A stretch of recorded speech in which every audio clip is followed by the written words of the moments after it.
После прохождения процедуры личного банкротства гражданам разрешат не выплачивать долги по административным штрафам, в том числе в ГИБДД и по налогам. Соответствующий проект закона рассмотрела правительственная комиссия по законопроектной деятельности. Отмечается, что проект поправок в бюджетный кодекс расширяет перечень ситуаций, когда недоимки признаются безнадежными к взысканию. После вступления поправок в силу к ним отнесут и банкротство физических лиц.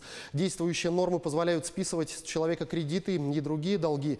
За год суды освободили банкротов от задолженностей на общую сумму 153,7 миллиарда рублей. Этой возможностью воспользовались уже 42 тысячи граждан. Дела почти половины из них после полного имущественного аудита закрыли без каких-либо выплат кредиторам, так как взять с банкротов было нечего. В перспективе иск о банкротстве могут подать до 2 миллионов россиян. По данным аналитиков, их долги превышают 250 тысяч рублей. К тому же они имеют существенную просрочку, так что почти все средства уходят на ее оплату. С такой суммой долга и выше объявить себя банкротом гражданину просто-напросто выгоднее. Покупателям и продавцам жилья нужно готовиться к важным изменениям. 18 сентября Госдума планирует рассмотреть во втором основном чтении важные поправки в налоговый кодекс, которые расширяют основания предоставления гражданам налоговых вычетов при приобретении недвижимости. А с января в силу вступят новые нормы, сокращающие минимальный срок владения квартирой, комнатой или домом для их продажи без уплаты налога на доходы физических лиц.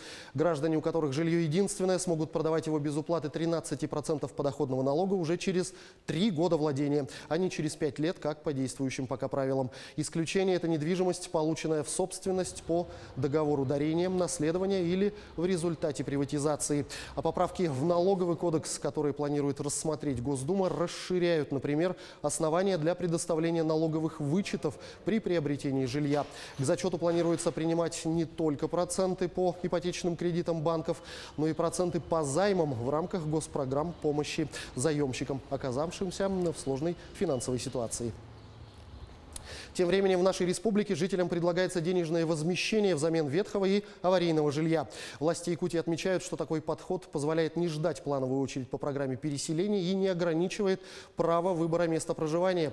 Первые соглашения о предоставлении гражданам возмещения за изымаемое жилье, жилое помещение были подписаны накануне. Заместитель председателя правительства Кирилл Бычков отметил, что если ранее планировалось выделять под выплаты их возмещения гражданам в общей сложности 660 миллионов рублей, то теперь эта сумма возрастет, поскольку все больше людей предпочитают такую форму расселения. Нормативная правовая база позволяет выплачивать компенсацию по более высокой цене в противовес оценочной стоимости, как было прежде. Сейчас предлагается более 50 тысяч рублей за 1 квадратный метр. В дальнейшем денежное возмещение будет максимально приближено к рыночной стоимости жилья.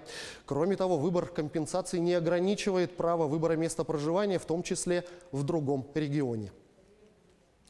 И нередко при переселении из бараков в нормальные квартиры вызывает у потенциальных новоселов острые вопросы, на которые не только чиновники, но даже и суды не всегда могут дать правильный ответ. В этой связи интересны 2 решения Верховного суда, которые касаются прав переселенцев и обязанностей региональных чиновников. Первое решение Верховного суда России касается доплаты за квадратные метры. Вправе ли местная власть при предоставлении квартиры взамен аварийной требовать с жильцов разницу в цене? Верховный суд ответил однозначно: не вправе. Но вот если собственники готовы доплатить за лишние метры, то это возможно. То есть вариант доплаты – это лишь по соглашению сторон. А если граждане не готовы, то администрация должна предоставить жилье бесплатно, равноценное или большее по площади.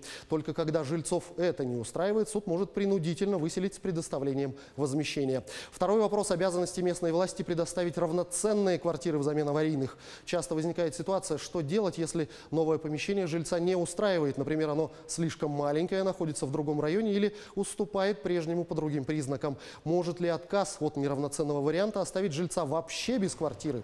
Если дом включен в региональную адресную программу по переселению граждан из аварийного жилищного фонда, то владелец жилья имеет право выбрать деньги или другую благоустроенную квартиру в собственность. Если помещение оказалось неравнозначным, это не означает, что переселенец в принципе отказался от жилья. Он вправе требовать жилье не хуже прежнего.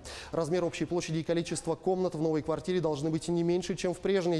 Новое жилье должно быть благоустроенным, комфортным и иметь либо подобные, либо улучшенные условия проживания. На этом у меня пока все. Оставайтесь в курсе экономических событий на Якутия 24.